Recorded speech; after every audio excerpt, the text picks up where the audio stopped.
So 2025 has showed me that not every origin is the same. Okay. What happened in 2025, and roasters know this, is that several countries didn't follow the market. Mhm. East Africa and Colombia, but mainly East Africa, did not follow the market. The government set the price. There were times when I heard people saying that when the market was at 430, you could buy Ethiopian coffees 86 points at 320. Yeah. So when we talk about the African scenario, I don't think the farmers were able to take advantage of that, at least not completely. I can't speak very much for other countries, but it seems like Brazilian coffee became the most expensive. And the entire inventories of East Africa were gobbled up really quick. We have some exciting new changes coming to Map It Forward in 2026 to support the rapid growth we're experiencing around the world. After seeing the impact this podcast has had on businesses and professionals in the coffee industry who have access to it in English, we've decided that we'll be working hard to make it available in other languages that encompass our amazing and diverse industry. To fund that growth, for the very first time in a very long time, we'll be inviting advertisers onto the Global Podcast and the Map It Forward Middle East podcast. So if you're a small to medium-sized company and looking for B2B advertising opportunities in the coffee industry, either to our global audience or specifically to the Middle East audience, and you believe that our values are aligned, please send us an email at support@mapitforward.org or DM us on social media and we can start a conversation today. Check the show notes for links. Welcome to the Daily Coffee Pro by Map It Forward, friends. I'm your host, Lee Safar, and this is episode 1 of a brand new 5-part series. The gang is back together. We are talking about the global coffee industry so far in 2025. And by the gang, I mean everybody's favorites, Felipe Croce and Angel Barrera. Guys, welcome back to the podcast for the second time this year. Thank you, Lee. Thank you. What a year it has been. You guys came on the podcast at the beginning of this year and we had like all these ideas of what we thought was going to happen in 2025. And over the span of this 5-part series, we're going to talk about how those predictions have kind of played out and what the year has actually given us. It's a very interesting year, to say the least. Very quickly, will you guys remind everyone who you are and what you do in coffee? Angel, I'm going to start with you. Okay, Angel Barrera. So personally, I'm a fifth generation of coffee producers in El Salvador. Professionally, I work at Belco and I manage operations in Colombia. Felipe? And I'm Felipe Croce. I'm from FAF Coffees. We farm and we export coffee from family farms from Brazil. Perfect.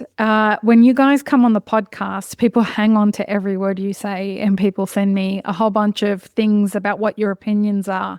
So for all of the people who enjoyed this series between the three of us, I hope that you enjoy what we're going to talk about. Please remember, starting up front, nothing that we say here is actually business advice. We don't know your situation in your business. So please take it with the fact that we are not your consultants. Whether you're a coffee farmer or you're a roaster or an importer or whatever, everything that we say in this series is in our opinion and from our perspective. So guys, in this episode, we're going to talk about what the reality is of the current situation in coffee. You are both sort of occupying both the similar positions in the industry. And I guess I want to start this conversation by asking you, has 2025 gone the way that you thought it would? Angel? He's the one with the biggest smile. He's like, okay.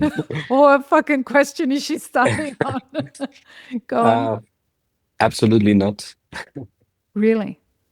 I think daily basis, probably not.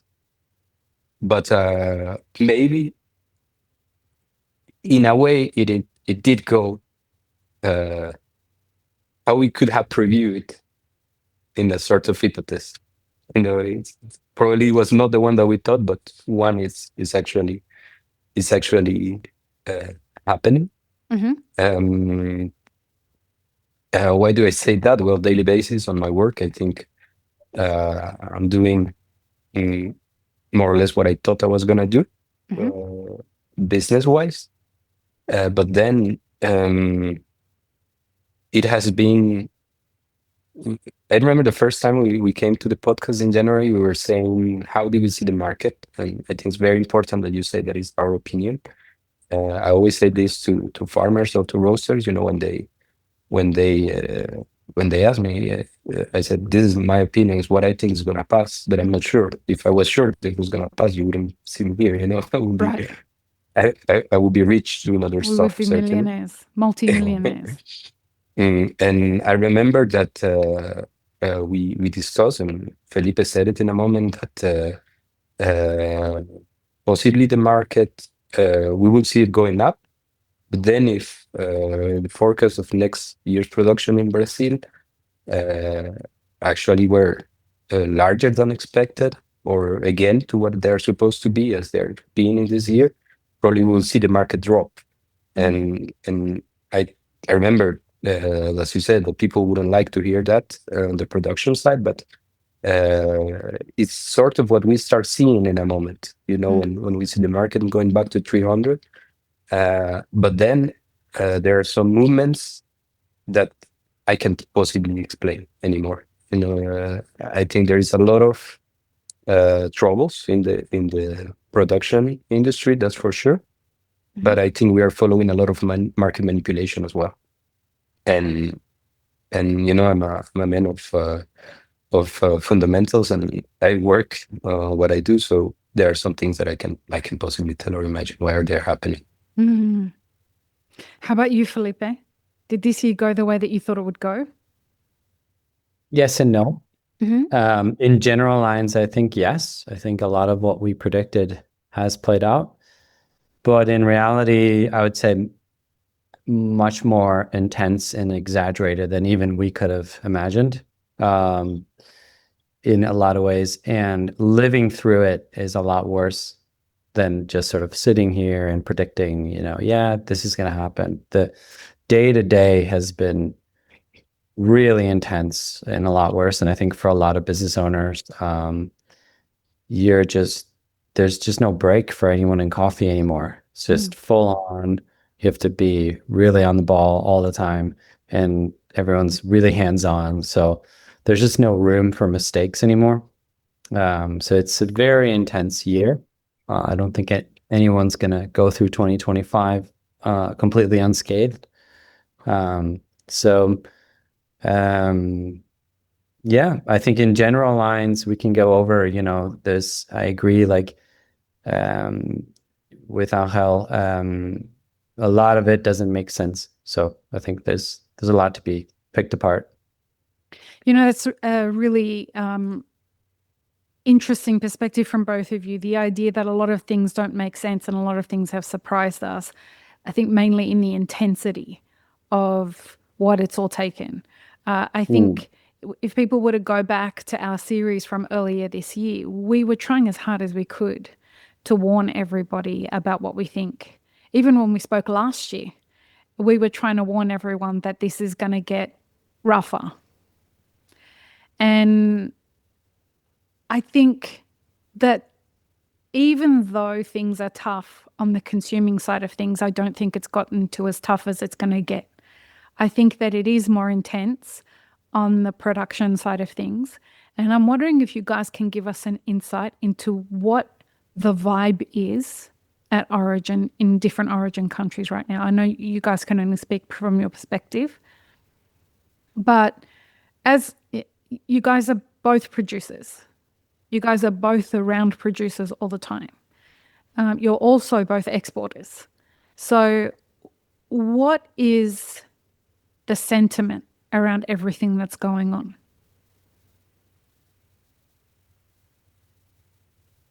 Who wants to take this?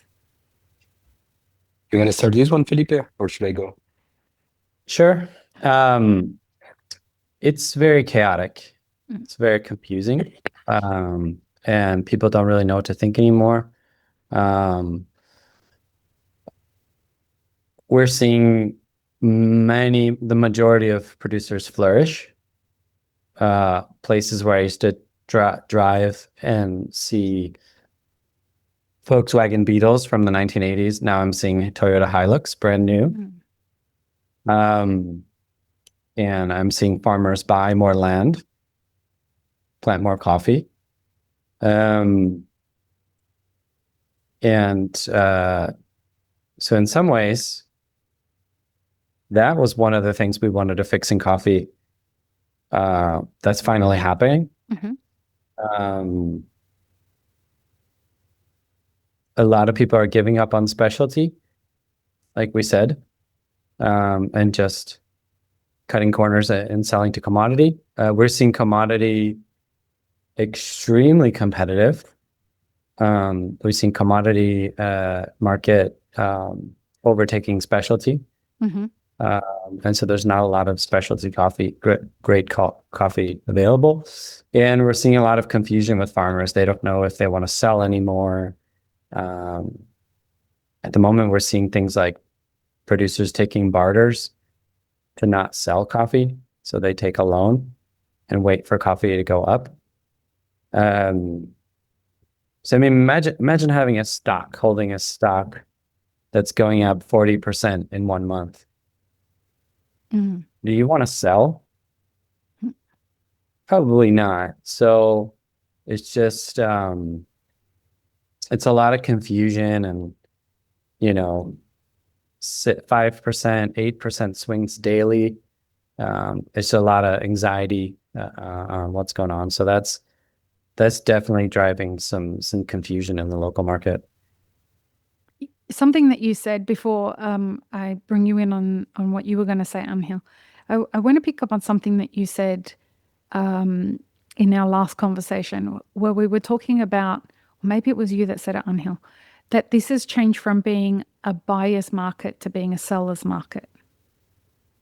And it's holding, right? Like it's still a seller's market.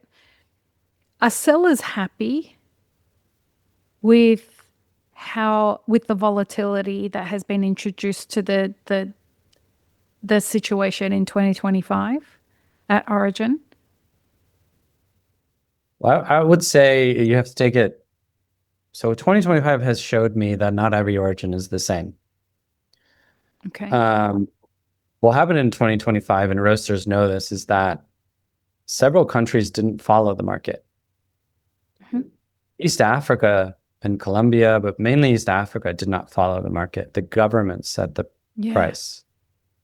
There were times when I heard people saying that when the market was at 430, you could buy Ethiopian coffees 86 points at 320. Yeah.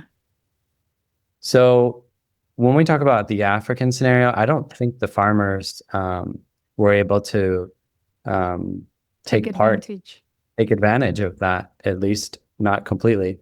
I can't speak very much for other countries, but it seems like Brazilian coffee became the most expensive. And the entire inventories of East Africa were gobbled up really quick. So roasters just gobble it all up. Most of it's gone, the inventory of there. And what we see in Brazil is that the producer has more power and they can hold on, especially after a few years of high-ish prices. So we see them selling just what they need and holding off. And the Brazilian producers are, playing year by year what they have to do. And we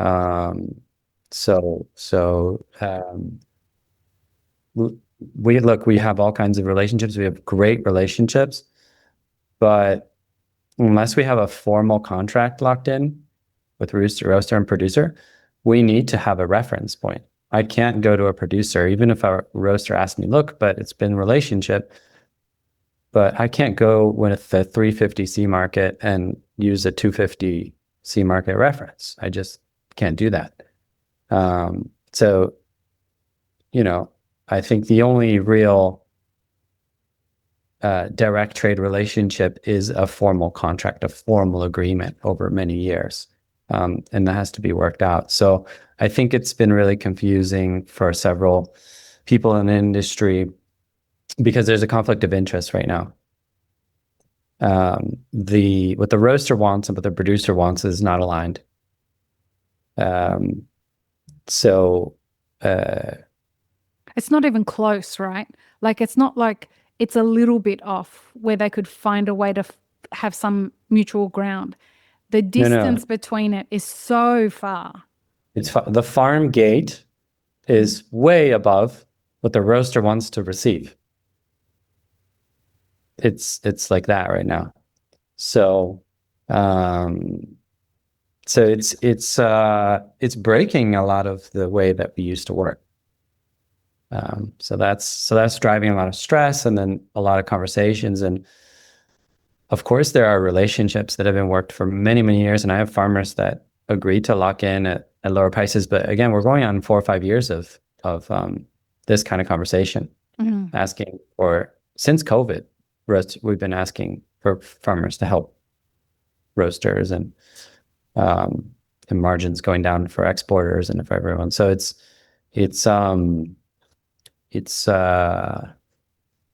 hard to ask a family that's never seen money to not take advantage of the moment. Take advantage of the moment. And they all believe that coffee is going to $5. I'd be surprised if it stopped at $5, Felipe. To be honest, like with the things that I'm hearing from producers all over the world, I'm shocked when I hear people that the three of us know turn around and say the market's going to crash. On what are you basing this shit? I think we have to be humble though, Lee, and we have to realize that this world is not straightforward. Yeah. And we are heavily fundamentals based. Mm-hmm. Fundamentals are relatively straightforward. I mean, you can disagree on some of the details, but the fundamentals are straightforward. But we have to look into consideration trading, commodity speculators mindset, and we have to look in and market manipulation, and we have to look at geopolitics, and then just the randomness of how things can play out. So I think we cannot say with 100% confidence that the market will not crash. It could crash. It's hot.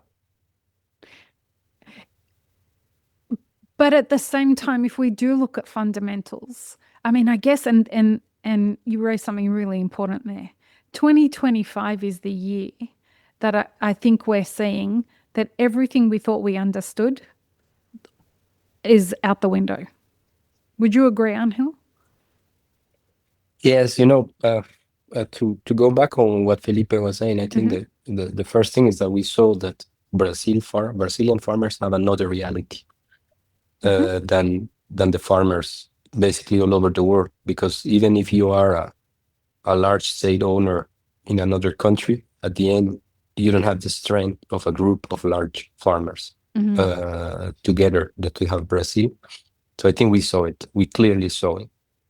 Colombia, it was completely different. On the two peaks of the market, when it reached 440 or right now, I see the same reaction and the same feeling on farmers is that I have to sell now because it will crash. That's that's what they think. Whereas in Brazil, they're doing the opposite. They're like, they say we're going to hold back. We could hold. Yeah. We could hold. And holding. And they could understand that even by just holding, that could make a difference in the market. Here I saw it, and I see that of the markets as saying like, I had to take opportunity of this, and I have just finished purchasing the harvest that we are exporting through from now till November, I would say. Then we will start having the new harvest coming in. Colombia has two harvests per year, and I saw a little bit of everything. I saw some very conscious farmers saying like, well, we have relations, and we're gonna respect them. We will create this, although they saw that they could have another capacity of negotiation than before. Mhm. But they were firm on maintaining relations. And I also saw other farmers that said, like, screw it. Yeah. I This will is my never time. I will never see again more money in my life. So I go for it, and I saw some farmers also going that way, and saying not a problem. I I I totally I'm totally fine with breaking that relation. So I saw a little bit of everything. Tell me, do you guys think that 2025 is an unusual year from the past and the future? Or do you think 2025 is the beginning of a new reality in coffee for some I think time the to new come? reality. I think, based on the past years, I think our new reality, or our new uh, normality, in a way, it will be chaos. Because as Felipe said, we are fundamental people, but we see what is happening in the industry. We see what is happening on the producing, uh, from the producing perspective. But then, we could have speculators on one side, but we also have some other geopolitical external things happening that basically has shown us that we cannot predict anymore things, and that volatility, it's a new reality. It's a new normal. What about you, Felipe? What do you think? That's a very hard question. In some ways, I want to believe that we're living through a few different crises at the same time. So in terms of coffee, it's hard to break a rule that's been around for hundreds of years. Which is boom and bust. Like the number one rule, there's been two rules for the last 100 years. One is prices go up, prices go down. And the second one is don't bet against America. Yeah.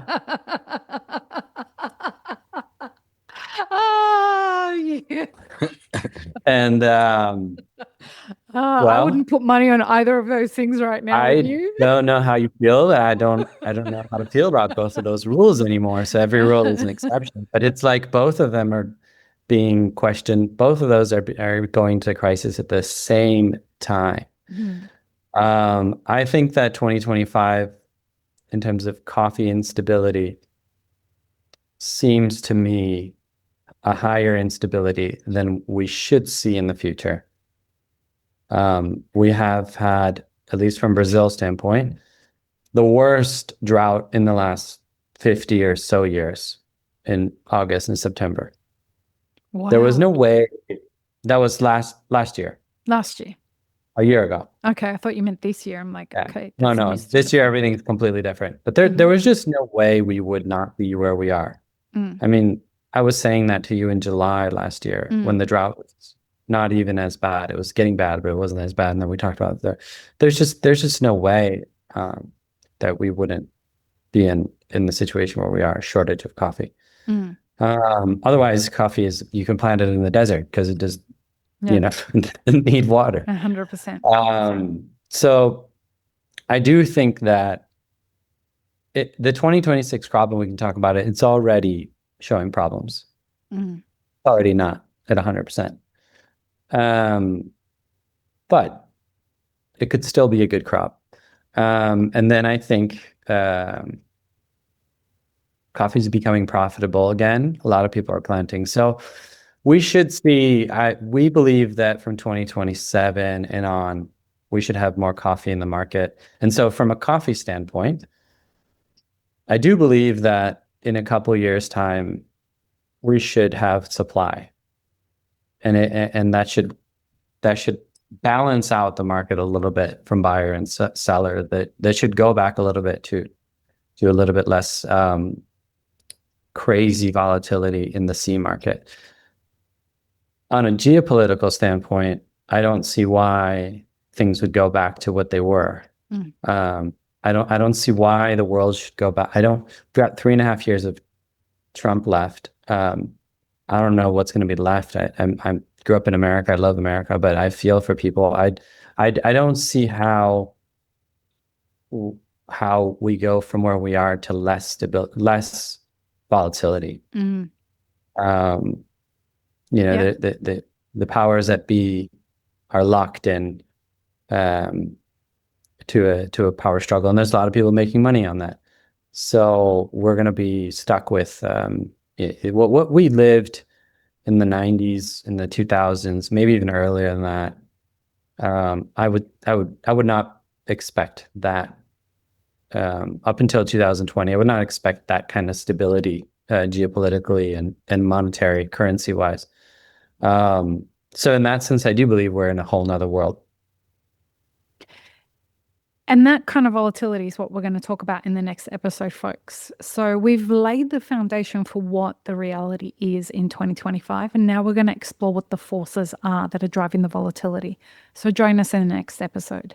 Peace, love, and peanut butter. Have an amazing rest of your day. This episode is part of a 5-part series produced by Mapper Forward. Check the full playlist and guest details in the show notes, as well as how you can support our work in the coffee industry. Become a premium YouTube subscriber, explore our Patreon and any brands we've partnered with to bring you this podcast. Please don't forget to like, share, and subscribe. It really does help us grow our audience.